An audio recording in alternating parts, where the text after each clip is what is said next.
सबसे पहले हम देखेंगे पौधों में लैंगिक जनन होता क्या है। तो जैसा कि आप पिछली कक्षाओं में पढ़ चुके हैं अपनी कि जनन की विधियाँ, मैंने अपनी पूर्व कक्षा में आपको बताया था अलैंगिक जनन किस प्रकार होता है। अलैंगिक जनन में पौधे में जड़, तना, पत्तियों से नए पौधे उत्पन्न होते हैं। पर जब लैंगिक जनन की बात की जाती है तो इसमें पौधे के नर और मादा ये दो भाग होते हैं जो प्रोसेस में पूरी भाग लेते हैं, जिससे बीजों का निर्माण होता है और फिर बीजों के द्वारा ही नए पौधे उगते हैं। तो ये प्रक्रिया कहलाती है लैंगिक जनन की। तो ये प्रक्रिया जैसे कि आप पढ़ चुके हैं, ये है आपका अलैंगिक जनन, जिसमें हमने अलग अलग विधियों के बारे में पढ़ा था पिछली क्लास में। और ये है आपका लैंगिक जनन, जहाँ पर एक बीज को बोते हैं और फिर धीरे धीरे उससे नए पौधे का निर्माण होता है, जैसा कि मैंने अभी आपको ये सेम चीज़ करके दिखाई थी। तो ये आपको बच्चों बहुत अच्छे से समझ में आ गया होगा।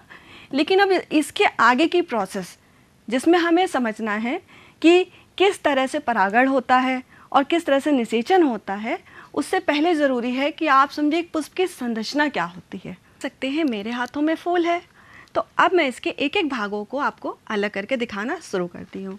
ये है पुष्प का सबसे बाहरी भाग, जो आप जिसे क्या कहेंगे, हम कहेंगे बाह्य दल। और ये किस रंग के दिखते हैं? ज़्यादातर ये हरे रंग के होते हैं। और जब ये पुष्प कली की अवस्था में होता है तो ये बाह्य दल इसकी सुरक्षा का काम करते हैं। और क्योंकि इसका रंग हरा होता है तो इसमें प्रकाश संश्लेषण की क्रिया भी होती है। तो अब इसको मैं आपको एक एक भाग को निकाल के दिखाना शुरू करती हूँ। जैसे कि आप ये देख सकते हैं, ये है इसके बाह्य दल और ज़्यादातर इनकी संख्या 4 होती है। इसके बाद बाह्य दल के बाद जो होता है, आपको ये रंग बिरंगी से पंखुड़ियाँ दिख रही हैं, ये कहलाते हैं इसके दल। और ये बहुत ही पुष्प का आकर्षक भाग होता है और हर पुष्प में इसका रंग और संख्या भिन्न भिन्न होती है। और इसको भी मैं आपको निकाल के दिखाना शुरू करती हूँ। इस तरह से हम निकालेंगे इसको तो एक एक पंखुड़ियाँ इसकी अलग होना शुरू हो जाती हैं। और हर पुष्प में बेटा इसका रंग और संख्या भिन्न होती है। जैसे कि गुड़हल के पुष्प में आप देखें तो ये लाल रंग की पंखुड़ियाँ होती हैं, सरसों में देखें तो ये पीले रंग की होती है, चमेली में देखें तो सफ़ेद रंग की होती है। इसी तरह से अगर हम बात करें संख्या की तो गुड़हल के फूल में ये 5 होते हैं और इसी तरह सरसों के फूल में ये 4 ही पंखुड़ियाँ होती हैं। तो संख्याएं भी हर पौधे और पुष्प में अलग अलग हो सकती हैं। तो ये तो हो गए हमारे दल। अब देखिए इसमें क्या बचा, आपको दिख रहा है ये सारा आपको पार्ट। ये जो बाहर आपको कुछ तंतु जैसी संरचनाएं दिख रही हैं, ये कहलाते हैं क्या इसके, ये है पुष्प का नर भाग जिसे हम कहते हैं पुंकेसर। और ये है इसके तंतु। और इसके ऊपर जो ये फूली हुई संरचनाएं दिख रही हैं, ये कहलाते हैं परागकोश। अब परागकोश जब परिपक्व होता है तो इसके अंदर से क्या निकलते हैं, इसके अंदर भरे होते हैं परागकण। और जब ये परिपक्व होकर बाहर निकलते हैं तो ये हाथ में छूने पे एकदम महीन होते हैं, पाउडर जैसे फील होते हैं। और यही परागकण निकल के पहुंचते हैं कहाँ, पुष्प के वर्तिकाग्र पे। तो ये हो गए क्या, पुष्प का नर भाग पुंकेसर, जिसमें कि ये है तंतु और ये क्या है इसके परागकोश।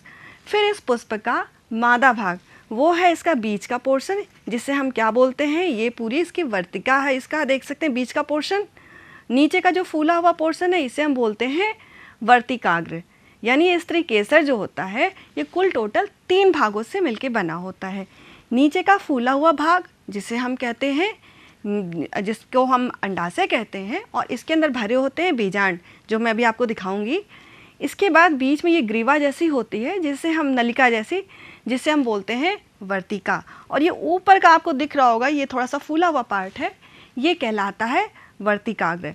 तो अब मैं आपको खोल के दिखाने वाली हूँ इसके अंदर का अंडाशय। देखिए जब इसको हम अंडाशय को खोलेंगे तो आपको क्या दिख रहा है, ये छोटे छोटे से कुछ आपको दिखाई दे रही है संरचनाएं, ये कहलाते हैं इसके बीजांड। ये हर पुष्प में इनकी संख्या भी अलग अलग हो सकती है। तो इस तरह से अंडाशय के अंदर भरे होते हैं क्या, बीजांड। अब ये पुष्प की जो पूरी संरचना आपने देखी, ये पूरी संरचना ये किस पे टिकी होती है, ये एक आसन पे टिकी होती है, जिसे हम क्या कहते हैं, पुष्पासन।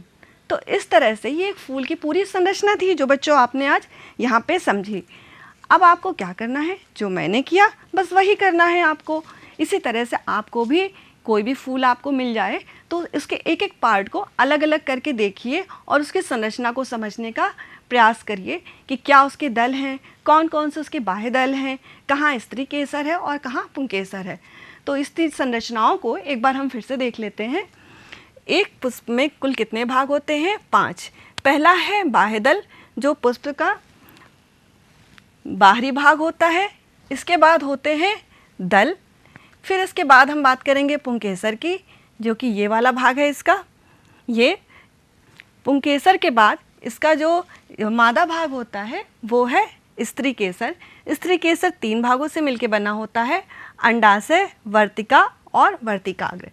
और अंडाशय के अंदर स्थित होते हैं क्या? बीजांड उपस्थित होते हैं। तो इस तरह से एक पुष्प में ये सारी संरचनाएं उपस्थित होती हैं। और बच्चों, आपको भी एक पुष्प को लेना है और उसके अलग अलग भागों को, जैसे मैंने करके दिखाया, अलग कर करके उसकी संरचना को देखना है। अब जब आपने बच्चों पुष्प की संरचना को समझा, तो उसमें जो मेन संरचनाएं थी, जो कि उसका नर और मादा भाग था, पुंकेसर और स्त्री केसर, इसे एक बार पुनः देख लेते हैं। पुंकेसर का जो ऊपरी भाग था, जिसे हम इंग्लिश में बोलते हैं एंथर और हिंदी में बोलते हैं परागकोश, अगर उसको इस तरह से काटा जाए हॉरिजेंटली, तो उसमें आप देखेंगे अंदर कुछ इस तरह के सैक होते हैं, यानी उसमें इस तरह से खाली जगह होती है। उसके बीच में डॉट डॉट से दिखाई दे रहे हैं, ये होते हैं पॉलन ग्रेन्स, जिसे हम बोलते हैं पराग कण। यही पराग कण इससे परिपक्व अवस्था में बाहर निकलते हैं और कहाँ पहुँचते हैं? यहाँ वर्तिकाग्र पे, जिसे हम क्या बोलते हैं इंग्लिश में? स्टिग्मा। यानी स्त्री केसर पे पुंकेसर के जितने भी परागकण थे वो परिपक्व अवस्था होने के बाद पहुँचते हैं और यहीं से शुरू होती है फिर निषेचन की प्रक्रिया।